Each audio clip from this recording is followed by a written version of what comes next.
नमस्कार शिक्षक साथियों, स्वागत है आपका एक बार फिर से हमारे YouTube चैनल पटना वाले गुरुजी में। दोस्तों लेके हाजिर हूं शिक्षा विभाग से आई हुई तमाम खबर जो शिक्षकों के लिए जानना बेहद जरूरी है। दोस्तों इस वीडियो में अंत तक जरूर बने रहें, क्योंकि दोस्तों आज बहुत सारी ऐसी न्यूज है जो आप काम की है। इसलिए दोस्तों न्यूज पसंद आए तो इस वीडियो को लाइक करना बिल्कुल ना भूलें, क्योंकि दोस्तों आपका लाइक करना ही हमारे मेहनत का फल होता है। चलिए दोस्तों बढ़ते हैं आगे और एक एक करके सभी खबर को बता देते हैं आपको। सबसे पहली बड़ी खबर जो आ रही है, स्कूलों में अब शाम 5 बजे तक रहेंगे शिक्षक।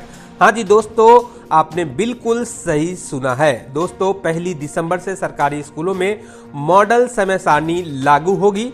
दोस्तों राज्य के प्रारंभिक और माध्यमिक स्कूलों में शिक्षक अब सुबह 9 से शाम 5 बजे तक रहेंगे। वहीं बच्चे सुबह से 9 से अपराह्न 3:30 बजे तक रहेंगे। 3:30 से 4:15 बजे तक मिशन दक्ष के अंतर्गत विशेष कक्षाएं चलाई जाएंगी।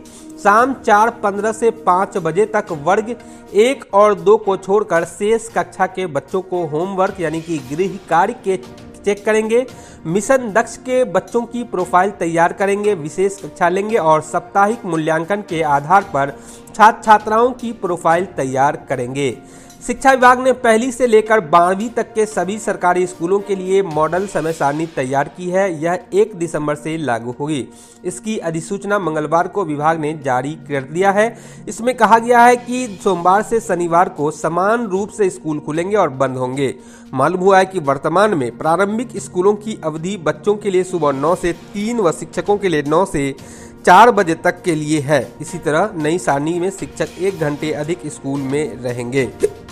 दोस्तों शिक्षक चुनावी कार्य अब 5 बजे के बाद ही करेंगे। राज्य के शिक्षक चुनावी संबंधी कार्य शाम 5 बजे के बाद ही करेंगे।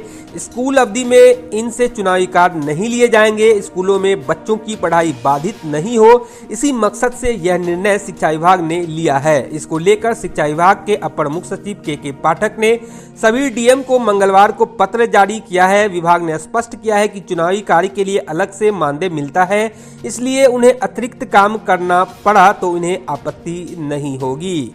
चलिए दोस्तों बढ़ते हैं आगे और अगली खबर की तरफ बढ़ते हैं। शिक्षक और कर्मी संघ बनाए तो होगी कार्रवाई। शिक्षा विभाग ने कहा है कि स्कूल से लेकर कॉलेज और विश्वविद्यालयों के शिक्षक और शिक्षकेतर कर्मी अनर्गल बयानबाजी करेंगे तो उनके खिलाफ कठोर कार्रवाई होगी। साथ ही कोई भी शिक्षक अथवा कर्मी किसी संघ की स्थापना करते हैं अथवा उसके सदस्य बनते हैं तो उनके खिलाफ भी कार्रवाई की जाएगी। इसको लेकर विभाग ने सभी विश्वविद्यालयों के कुलपतियों और सभी जिला शिक्षा पदाधिकारियों को मंगलवार को पत्र जारी करके कहा है। अगली खबर जो आ रही है दोस्तों, यदि बच्चों की कम उपस्थिति रही तो हेडमास्टर नपेंगे, ऐसा के पाठक जी ने कहा है। स्कूलों में बच्चों की उपस्थिति 50% से कम हुई तो वहां के प्रधानाध्यापकों पर कार्रवाई होगी। ऐसे प्रधानाध्यापकों को जिला शिक्षा पदाधिकारी के कार्यालय में शाम 5 बजे बुलाकर स्पष्टीकरण पूछा जाएगा। उसके बाद सुधार नहीं हुआ तो उनके विरुद्ध नियमानुसार कार्रवाई होगी। शिक्षा विभाग के अपर दोस्तों बढ़ते आगे और अगली खबर बताते हैं आपको। अगली जो खबर आ रही है दोस्तों, अवकाश कैलेंडर सामान्य उर्दू स्कूलों में अलग अलग, दोनों तरह के विद्यालयों में छुट्टियों की कुल संख्या 60 है। दोस्तों शिक्षा विभाग ने अगले साल 2024 के लिए सामान्य स्कूलों और उर्दू विद्यालयों के लिए अलग अलग छुट्टी का कैलेंडर जारी किया है। सामान्य स्कूलों में हिंदू पर्व एवं 5 अतिरिक्त छुट्टियां दी गई है। इस 5 छुट्टियों में महाशिवरात्रि, वसंत पंचमी, जन्माष्टमी, रामनवमी और चित्रगुप्त पूजा शामिल है। वहीं उर्दू विद्यालयों में मुस्लिम के पर्व पर अतिरिक्त छुट्टी दी गई है। उर्दू विद्यालयों में ईद और बकरीद के मौके पर 3-3 छुट्टियां दी गई है। शिक्षा विभाग द्वारा पहली बार 2 अलग अलग अधिसूचना जारी की गई है। दोनों तरह के स्कूलों में छुट्टियों की संख्या 60 है। वहीं गर्मी की छुट्टी 30 दिनों की समान रूप से दोनों में रहेगी।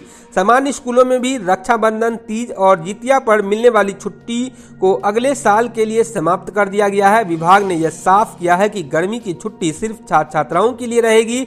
इस दौरान शिक्षक और गैर शैक्षणिक कर्मचारी अपने स्कूल में आएंगे। साथ ही इस दौरान शिक्षकों और अभिभावकों की बैठकें भी होंगी। राज्य में उर्दू विद्यालयों की संख्या करीब 4000 है।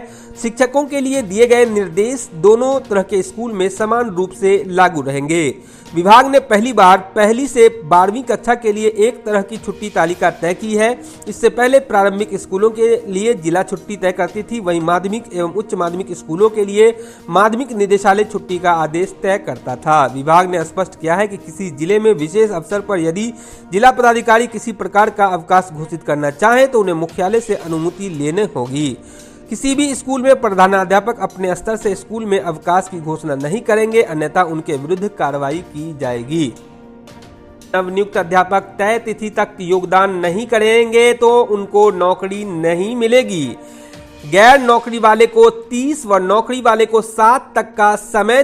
पहले से सरकारी नौकरी नहीं कर रहे नवनियुक्त अध्यापकों ने 30 नवंबर तक अपने पोस्टिंग वाले विद्यालयों में योगदान नहीं किया तो उनका योगदान स्वीकार नहीं किया जाएगा। इसके साथ ही वैसे नवनियुक्त अध्यापक जो पहले से ही राज्य या केंद्र सरकार की नौकरी में थे, त्यागपत्र स्वीकृति की प्रतीक्षा में 7 नवंबर तक योगदान करेंगे।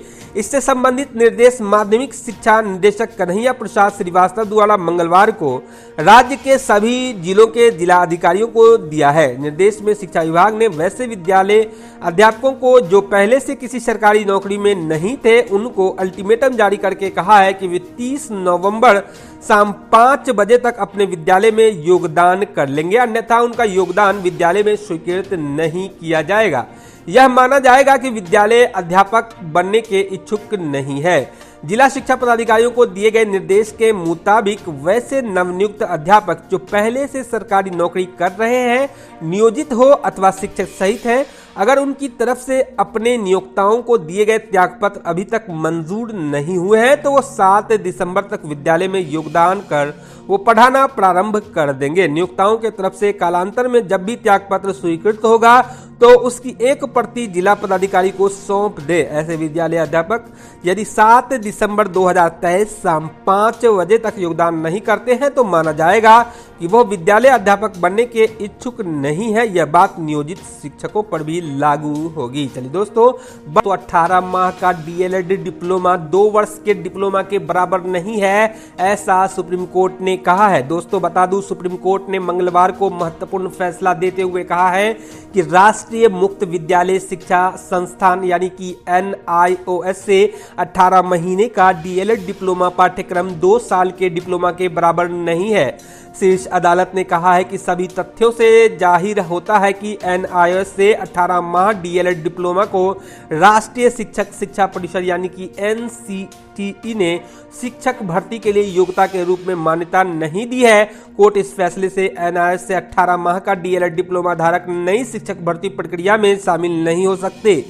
जस्टिस BR गवई और प्रशांत कुमार मिश्रा के पीठ ने नैनीताल हाई कोर्ट के फैसले के खिलाफ उत्तराखंड सरकार और जयवीर सिंह व अन्य द्वारा दाखिल विशेष अनुमति याचिका को स्वीकार करते हुए फैसला दिया है।